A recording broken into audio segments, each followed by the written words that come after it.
Assalamualaikum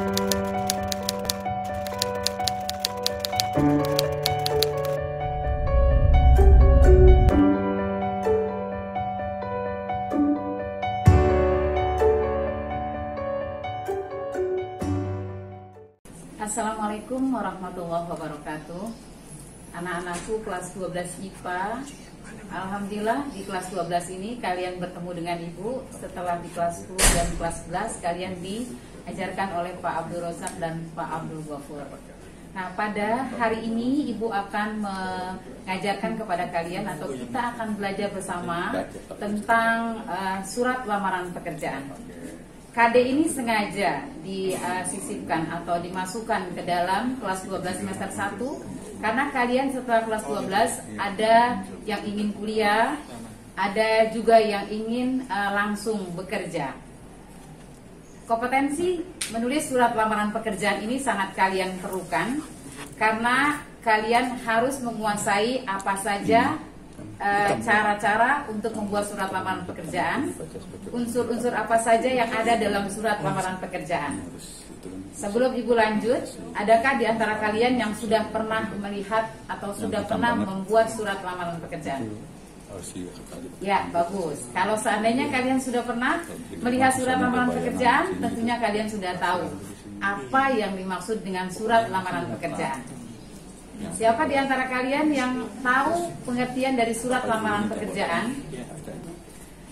Ibu akan menjelaskan kepada kalian pengertian surat lamaran pekerjaan. Surat lamaran pekerjaan merupakan jenis surat pribadi yang bersifat resmi yang isinya memohon pekerjaan kepada sebuah kantor, perusahaan atau instansi tertentu. Nah, dari surat lamaran pekerjaan ini, kalian bisa mengetahui bahwa tujuan surat lamaran pekerjaan adalah surat yang ditujukan oleh seseorang kepada sebuah instansi atau kantor atau bisa juga perusahaan yang tujuannya adalah melamar pekerjaan. Nah, dari pengertian surat lamaran pekerjaan tersebut, kalian bisa mengetahui apa fungsi dari surat lamaran pekerjaan. Ya, fungsi surat lamaran pekerjaan ada beberapa macam. Yang pertama adalah sebagai tanda bukti tertulis pengajuan surat permohonan pekerjaan. Yang kedua, sebagai media atau alat komunikasi. Yang ketiga, sebagai bahan pertimbangan penerimaan pekerjaan. Yang keempat, surat lamaran pekerjaan ini sebagai bukti kalau kita ingin melamar pekerjaan pada sebuah instansi. Surat lamaran pekerjaan berdasarkan jenisnya terbagi menjadi dua. Satu, surat lamaran pekerjaan yang digabungkan dengan riwayat hidup atau kamu mengenal dengan istilah kurikulum vitae. Yang kedua, surat lamaran pekerjaan yang dipisahkan dengan riwayat hidup. Berdasarkan sumber informasi lowongan pekerjaan, surat lamaran pekerjaan atau Ibu sering menyingkatnya dengan SLP. Ya, kita bisa ketahui dari yang pertama, kita bisa tahu di sebuah perusahaan atau yayasan tertentu itu memerlukan seorang pegawai atau karyawan berdasarkan yang pertama, berdasarkan iklan media cetak. Yang kedua, surat lamaran pekerjaan kita ketahui dari informasi media audio, radio, televisi, ya, atau media online yang lain. Yang ketiga, surat lamaran pekerjaan berdasarkan informasi dari seorang teman, misalnya atau orang lain. Ada kita punya teman di sebuah yayasan atau kantor atau kementerian, kemudian kita melamar berdasarkan informasi dari teman tersebut. Terus yang keempat adalah surat lamaran pekerjaan yang berdasarkan inisiatif sendiri. Jadi kita coba-coba, siapa tahu misalnya di MAN 22 Jakarta membutuhkan karyawan. Saya coba melamar pekerjaan setelah lulus dari MAN 22 Jakarta. Atau mungkin di sebuah kementerian kita coba-coba melamar, siapa tahu membutuhkan tenaga honorer. Nah, kalau kalian berdasarkan pengalaman atau inisiatif sendiri ini, maka kalian harus memenuhi syarat-syarat yang harus dimasukkan ke dalam sebuah lamaran pekerjaan. Surat lamaran pekerjaan isinya adalah, ya kan? Yang pertama, permohonan seorang pelamar pekerjaan agar diterima bekerja di tempat yang dilamar. Kemudian yang kedua, kalian juga harus tahu juga apa sih struktur surat lamaran pekerjaan. Ada beberapa macam. hal yang harus saya perhatikan ketika saya membuat surat lamaran pekerjaan. Yang pertama, yang kalau kalian harus perhatikan adalah penulisan tempat dan tanggal pembuatan surat. Contohnya, Jakarta 20 Agustus 2020. Jakarta penulisannya huruf J-nya huruf besar karena nama tempat.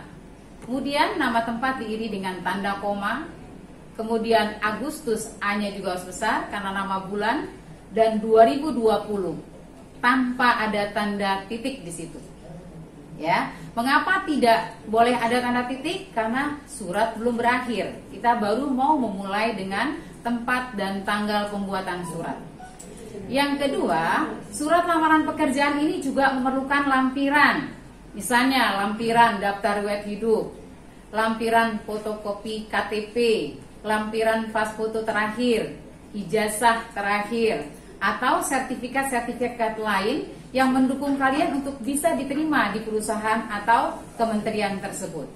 Kalau kalian punya sertifikat, kalian punya ijazah, kalian punya keterampilan-keterampilan lain yang mendukung kompetensi kalian untuk lebih dibanding dengan pelamar lain, maka itu sebaiknya dilampirkan dalam pembuatan surat lamaran pekerjaan. Di samping itu, nama dan alamat surat tujuan, ini penting sekali. Nah, kalau nama dan alamat surat yang dituju salah atau tidak lengkap, maka surat kalian tidak akan sampai pada tujuan. Kemudian setelah kita sudah tahu nama dan alamatnya, kita harus pula buka surat lamaran pekerjaan dengan salam pembuka. Biasanya salam pembuka dimulai dengan hormat, atau bisa juga Assalamualaikum warahmatullahi wabarakatuh bila kita ketahui instansi tersebut adalah yayasan yang bernafaskan Islam. Kemudian yang kelima adalah pembuka surat. Kalau pembuka surat ini berdasarkan tadi surat lamaran pekerjaan itu kalian taunya dari mana? Bila kalian tahu info tentang surat lamaran pekerjaan atau biro pekerjaan itu dari iklan, maka pembuka surat lamaran pekerjaan kalian itu harus kalian mulai dengan berdasarkan iklan yang dimuat dalam Harian Republika tanggal 23 Agustus 2020. Nah, itu pembuka suratnya. Kalau seandainya kalian tahunya dari teman atau mungkin dari sahabat, maka kalian buka dengan berdasarkan info yang saya dapat dari disebutkan. Infonya dari mana secara jelas.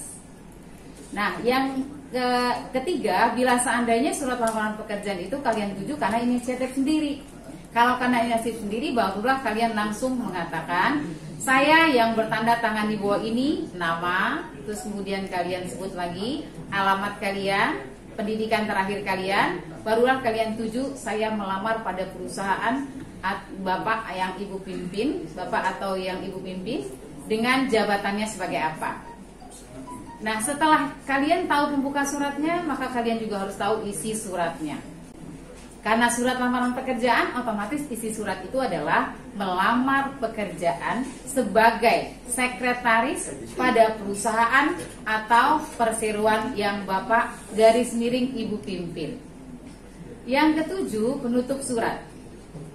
Kaitan penutup surat dengan salam pembuka ini, ya kan, ini ada. Nah, kalau seandainya penutup surat di sebuah lamaran pekerjaan yang baik adalah, demikianlah surat lamaran pekerjaan yang saya buat, dengan harapan semoga saya bisa diterima di perusahaan atau yayasan yang Bapak atau Ibu pimpin. Dan yang terakhir, jangan lupa ada salam penutup. Bila salam pembukanya Assalamualaikum, maka salam penutupnya harus sama, yaitu kalau Assalamualaikum menjadi Wassalamualaikum. Kalau seandainya kalian buka dengan salam pembuka dengan hormat, maka tutuplah salam penutupnya dengan hormat saya. Kemudian tanda tangan dan ditutup pula dengan nama terang. Dalam hal ini nama terang tidak perlu lagi ada kurung buka dan kurung tutup, berdasarkan ejaan bahasa Indonesia yang disempurnakan atau PUEDI yang terakhir.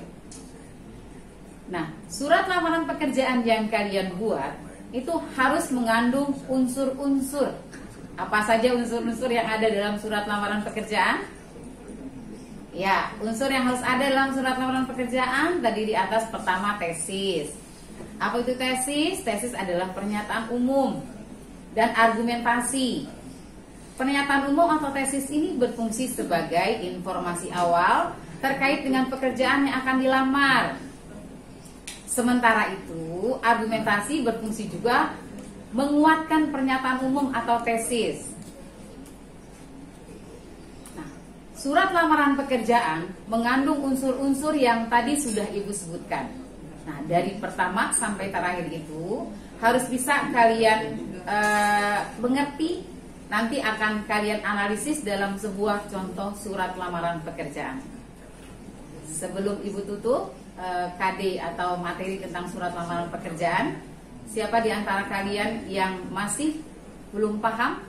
Silakan tulis pertanyaan kalian pada e-learning, ya kan, yang Ibu sudah siapkan, dan kemudian nanti ada soal-soal yang harus kalian jawab melalui soal-soal di CBT e-learning tersebut, dan Ibu tunggu jawabannya 1 hari.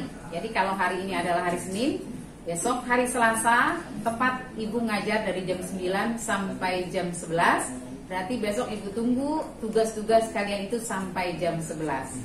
Silakan buka dan isi semua soal-soal yang sudah Ibu upload di e-learning madrasah. Terima kasih atas perhatiannya. Assalamualaikum warahmatullahi wabarakatuh.